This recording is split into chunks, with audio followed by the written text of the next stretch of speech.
Welcome to Grafton, Utah. This is an abandoned town.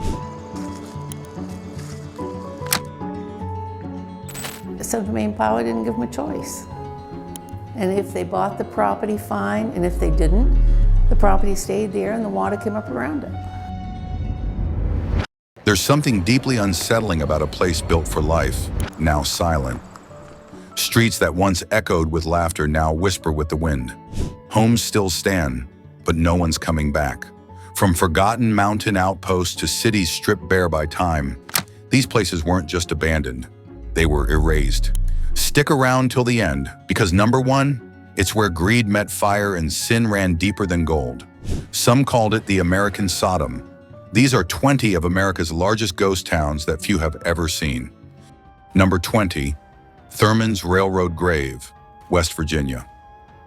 At its peak, Thurman was a roaring artery of coal and steel, a place where fortunes were made overnight and the railroad never slept.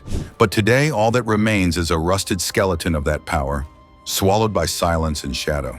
Information about the town of Thurman right inside this building here that you can read. It has a whole historical timeline of all of the major events that happened here, including when everything closed. This isn't just a forgotten town.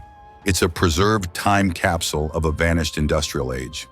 Founded in the late 19th century, Thurman boomed as a key stop along the Chesapeake and Ohio Railway.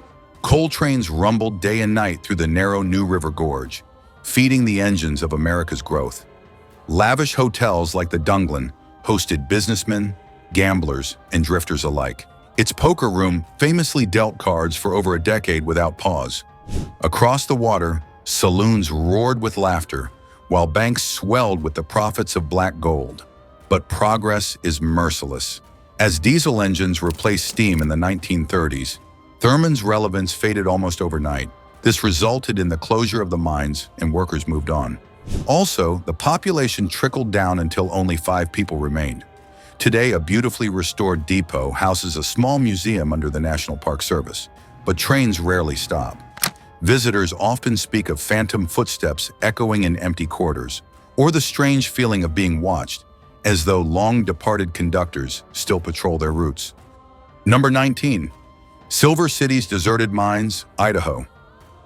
The dreadful sight of a ghostly lantern swaying near the old Masonic Hall at dusk has become Silver City's most whispered tale, one that draws thrill-seekers to this mountaintop relic year after year.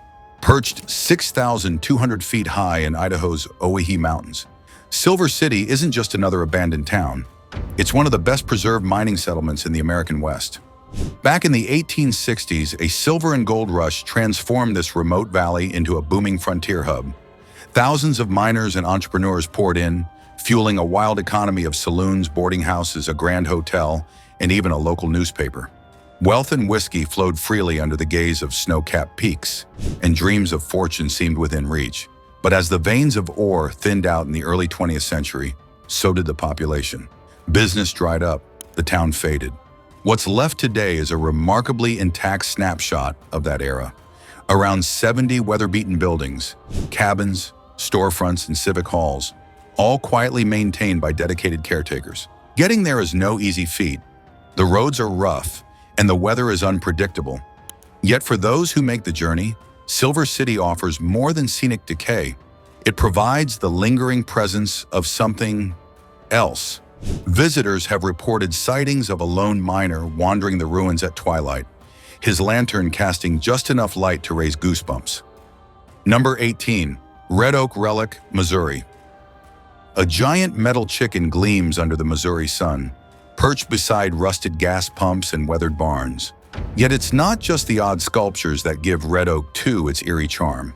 What truly sets this ghost town apart is that it was resurrected, structure by structure, by one man determined to preserve a fading past.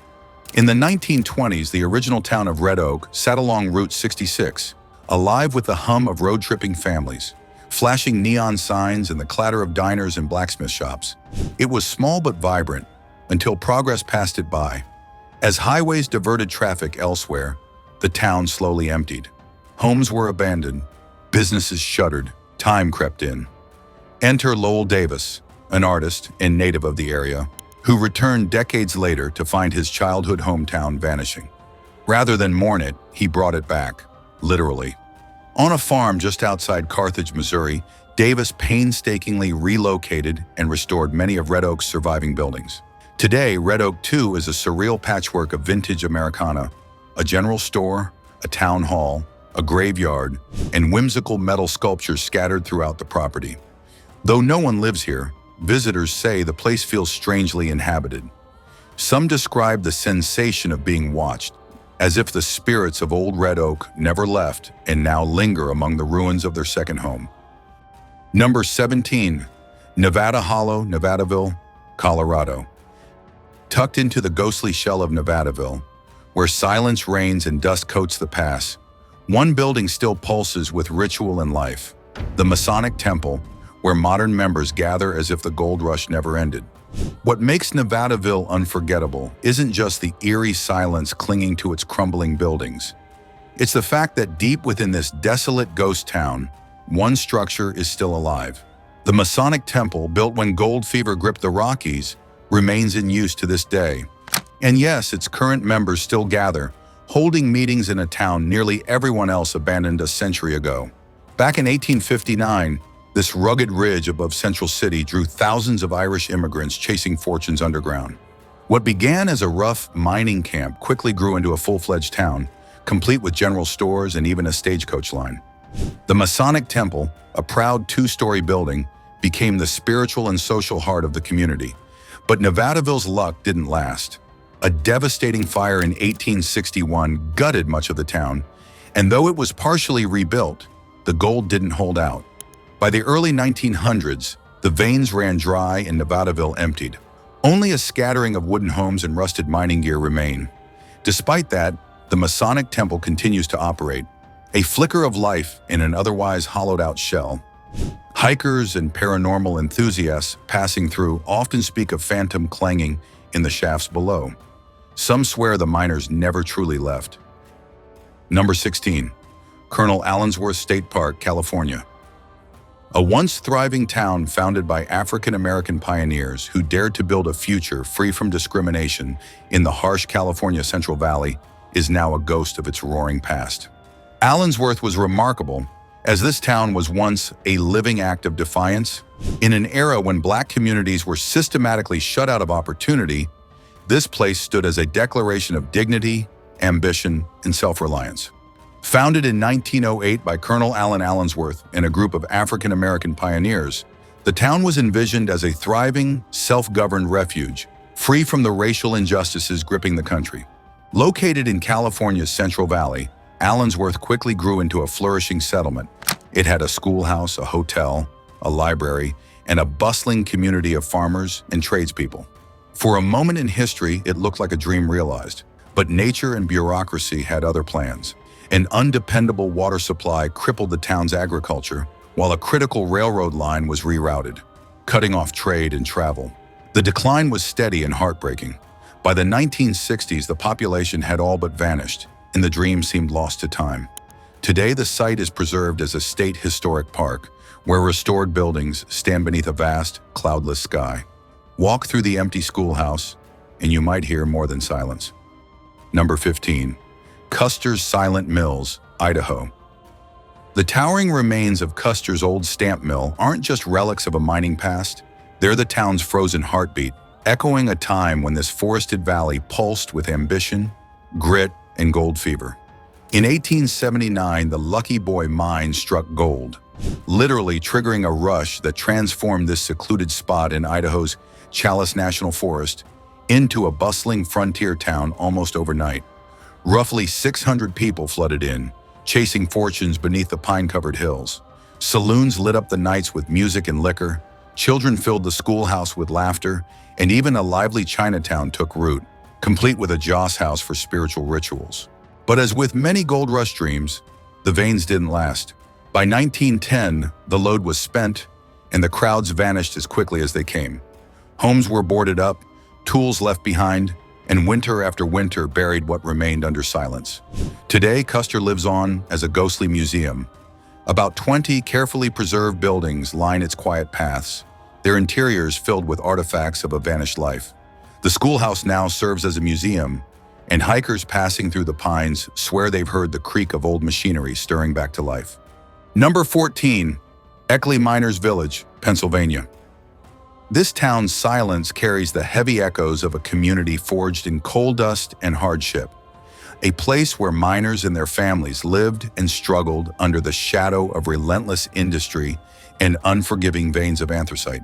In 1854, this Pennsylvania village was carved into a quiet valley by a mining company determined to fuel America's industrial rise. The people who lived here, mostly poor European immigrants, endured backbreaking labor in the anthracite shafts, where a day's work often came at the cost of health, safety, or life itself. The town operated like a machine. Miners lived in simple cottages owned by the company, bought goods on credit from the company store, and worshipped at the same church, also company-owned. The constant pressure and mistreatment sparked unrest, feeding into the era's infamous labor uprisings, including the secretive and deadly actions of the Molly Maguires. By the mid-20th century, coal lost its grip on the economy, demand dwindled, and so did the town's population. When the mines finally shut down in the 1970s, Eckley fell into a strange limbo, too empty to thrive, too intact to forget. Now it stands preserved as a living museum, with over 20 original buildings open to visitors. Guides recount the harsh rhythms of coal town life, while some guests leaving the old church at dusk speak of sudden chills and faint lights, perhaps echoes of the miners who never really left. Number 13, Deerfield, Colorado. At first glance, it's the silence that hits you, the kind that wraps around the empty diner, the worn chapel, and the few stubborn structures still clinging to the prairie. But what truly defines Deerfield isn't its isolation. It's the legacy of defiance that once filled this place with purpose. Founded in 1910 by Oliver Toussaint Jackson, Deerfield was more than a homestead. It was a declaration. In a time when Black Americans faced systemic exclusion and racial terror, Jackson envisioned a self-sustaining town where African American families could live with dignity and control their own destiny.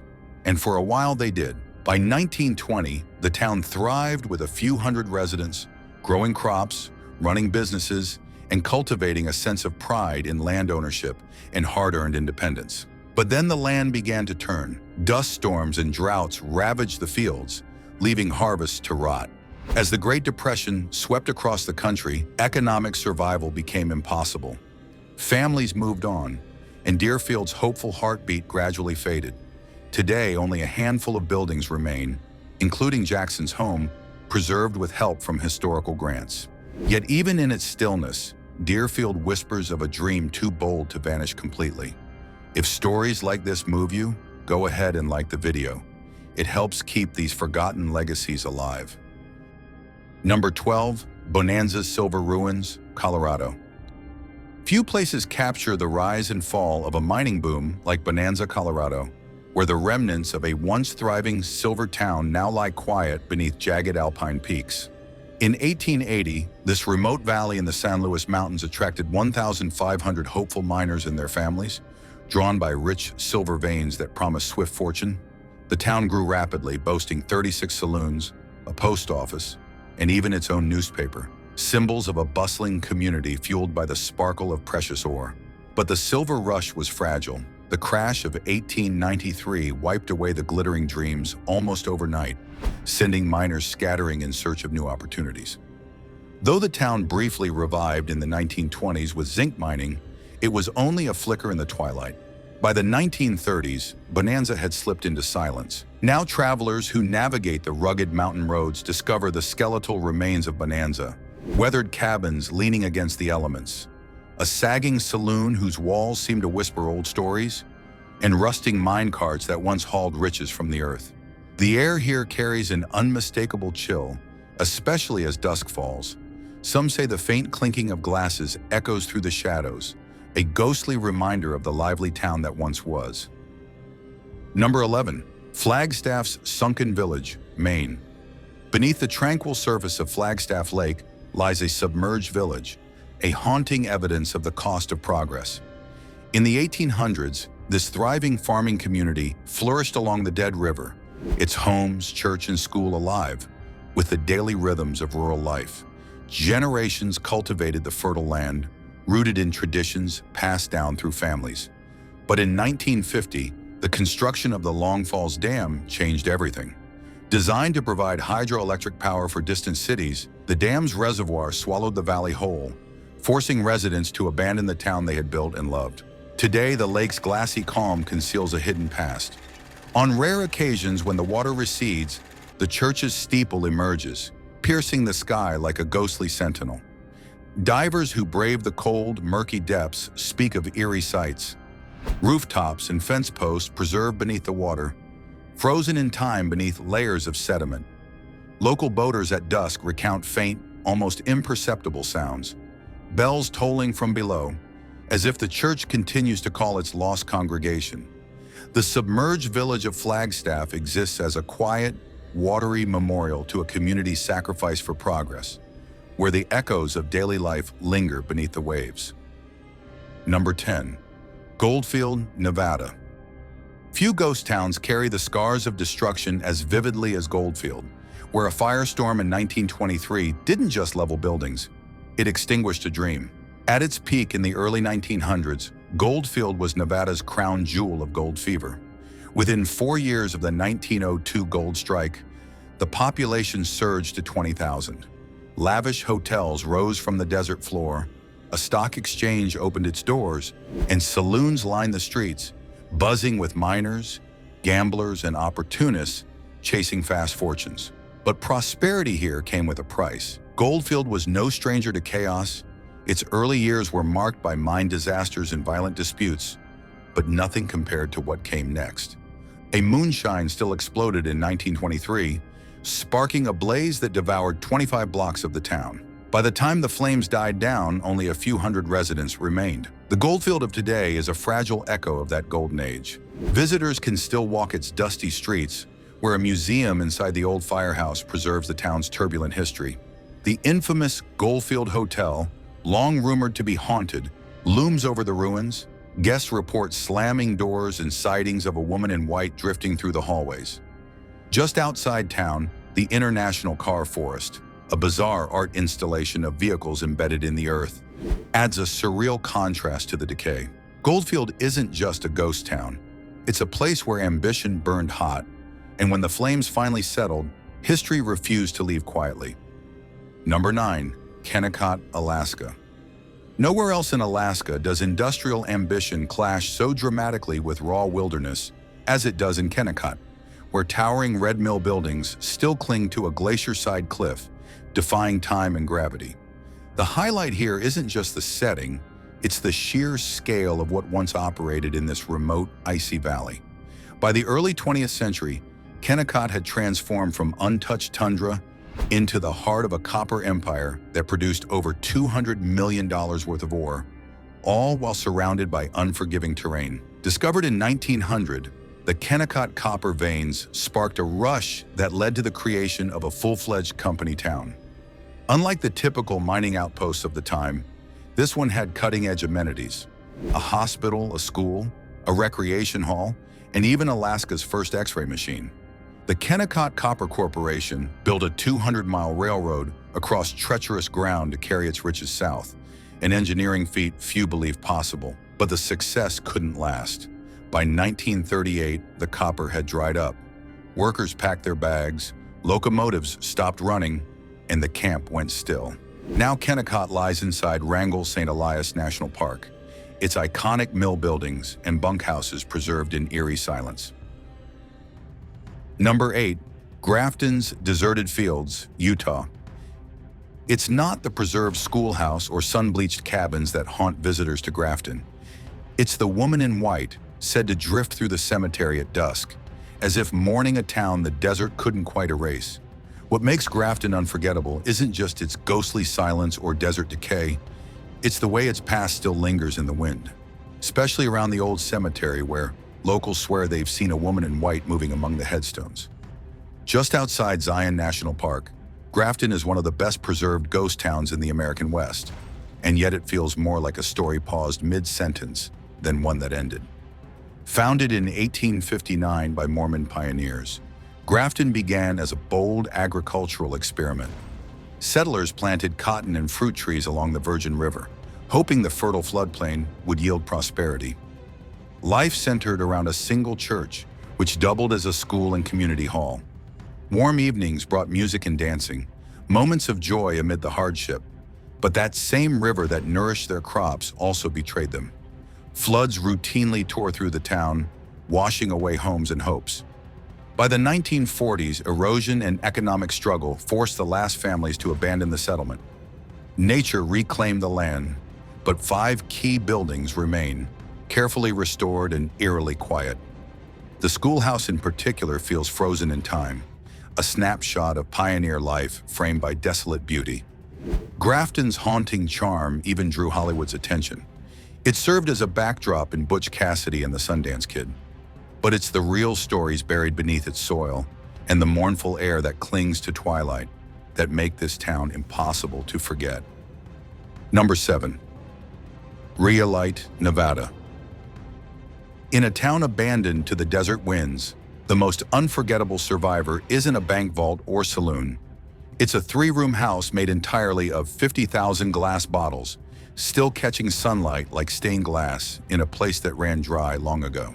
This is the Tom Kelly Bottle House. It is a house built out of 50,000 bottles. This house, famously known as Tom Kelly Bottle House, was built in 1906 and survives amidst empty saloons and the decaying shell of a once grand bank.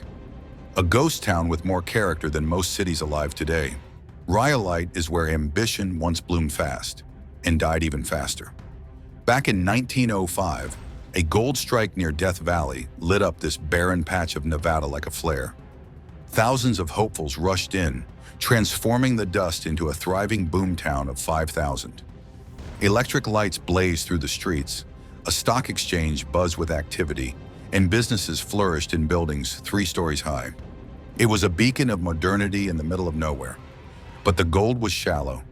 By 1910, the mines dried up and investors vanished.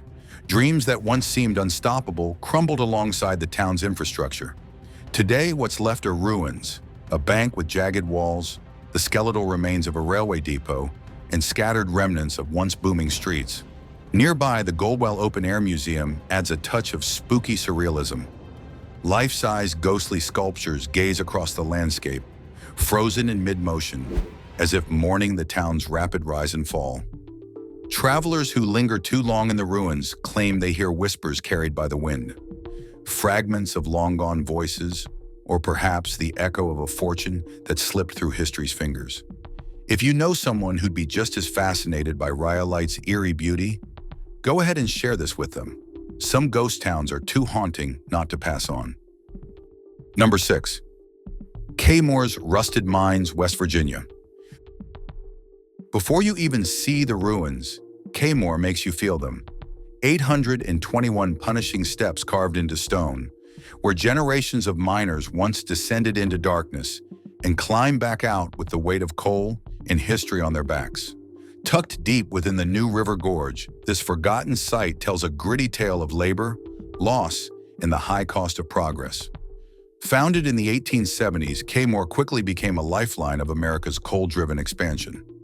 Rich seams of anthracite ran through the cliffs, and by the early 1900s, more than 800 miners and their families lived in company housing scattered across the rugged terrain.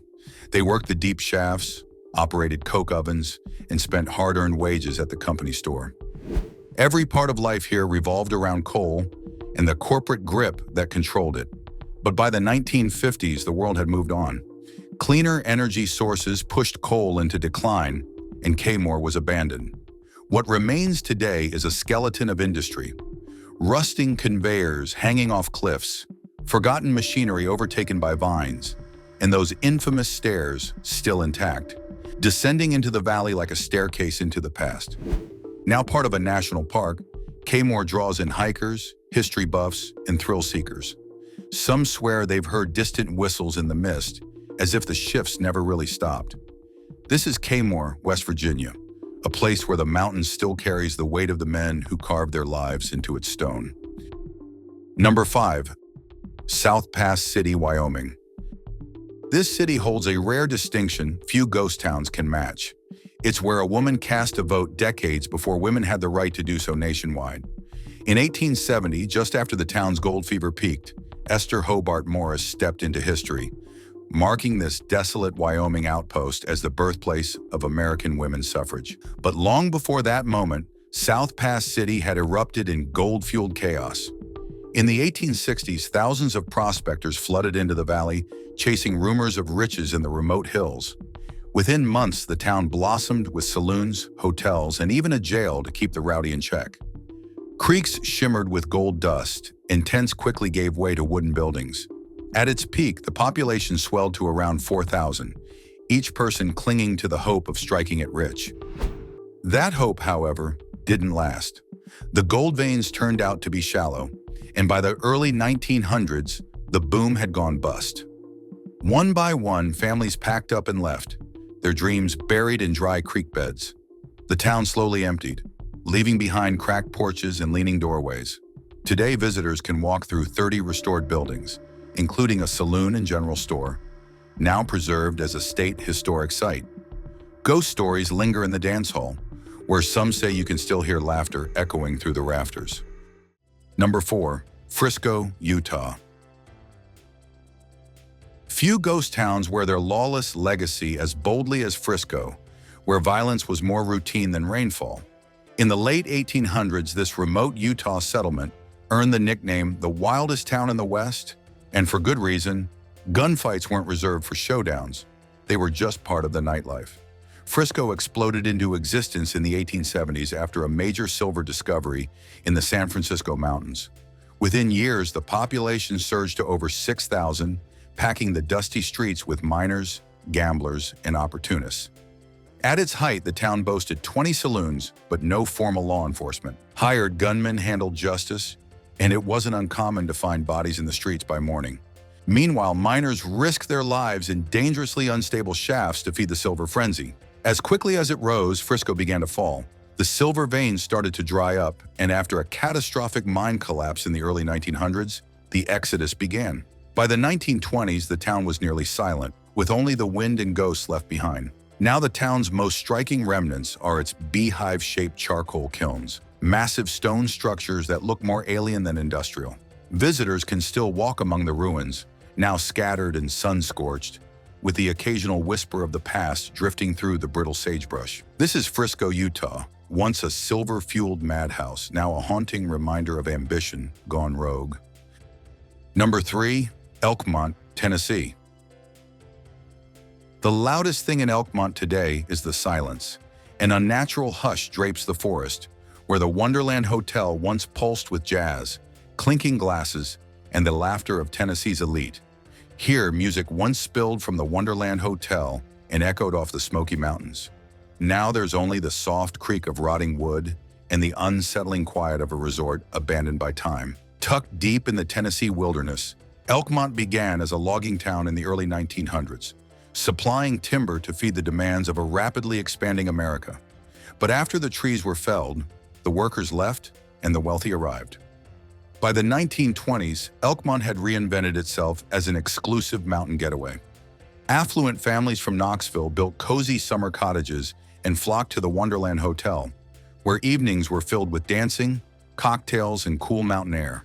For a brief time, this rustic retreat pulsed with life, its charm rooted in the contrast between untamed wilderness and elegant leisure. That golden age faded quickly. The creation of the Great Smoky Mountains National Park in the 1930s halted logging operations, and over time, the private leases that sustained Elkmont expired. By the 1990s, its buildings were abandoned, left to battle decay and forest overgrowth.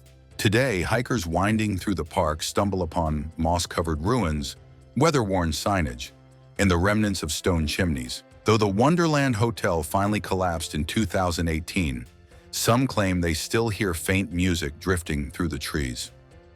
Number 2. Garnet's Mountain Relic, Montana. Step into Garnet, and it's like Montana held its breath in the 1890s and never exhaled. Wooden buildings still line the dirt paths, glass bottles sit undisturbed on dusty shelves, and some say the silence here isn't empty, it's waiting. High in the Garnet Mountain Range, This ghost town remains one of the most well-preserved in the American West, not because of ongoing prosperity, but because it was simply forgotten in time. It began with gold. In the 1890s, rich veins drew nearly 1,000 hopefuls to this forested Montana slope. They built quickly: 13 saloons, a schoolhouse, blacksmith shops, and the J.K. Wells Hotel, a rare luxury in such a remote setting. Life in Garnet was rugged but lively. Dance halls thumped with music at night, while miners spent their days deep in the rock, chasing a fortune that never seemed far off. But like many boom towns, Garnet's shine faded just as fast as it came. By 1905, the gold was thinning, and in 1912, a fire tore through the town center, gutting its fragile economy. When World War II drew away the last remaining residents, Garnet was left to the trees and snow. Today, about 30 buildings remain under the protection of the Bureau of Land Management, including the restored Wells Hotel. Visitors walk through preserved rooms, peek into cabins still stocked with glass bottles and rusted tools. Number 1. Body Sea of Sin, Bodie, California. No ghost town in America holds a reputation quite like Bodie, a place so lawless, even preachers labeled it a sea of sin. At its height in the late 1800s, Bodie wasn't just a mining camp. It was a full-blown frontier city with over 10,000 residents, 65 saloons, brothels lining the streets, and a daily menu of bar fights, gunfire, and broken dreams. For a brief moment, it was one of California's richest gold strikes, producing millions in ore and drawing fortune hunters from every corner of the country. The town grew fast, too fast. Alongside its banks, churches, and Chinatown came the usual vices: rampant crime, violence, and sudden death. Winters were brutal. Fires tore through buildings in the 1890s and again in the 1930s. By the 1940s, the boom was over, and Bodie was nearly silent, but it never fully disappeared. Preserved in a state of arrested decay, Bodie still stands with about 200 buildings, frozen mid-collapse, their interiors untouched. Peering through broken windows, visitors find plates still set on tables, goods on store shelves, and furniture undisturbed, as if the people simply vanished. There's also the legend of the body curse. Supposedly, anyone who removes an item, no matter how small, suffers bad luck until it's returned. Rangers regularly receive mailed back rocks and trinkets from spooked tourists. Today, Bodie is California's most iconic ghost town, spooky and mesmerizing. It's not just a relic of the gold rush, it's a warning etched into wood, stone, and silence. Subscribe for more mysteries and tell us which ghost town you'll visit first. Thanks for watching. See you in the next one.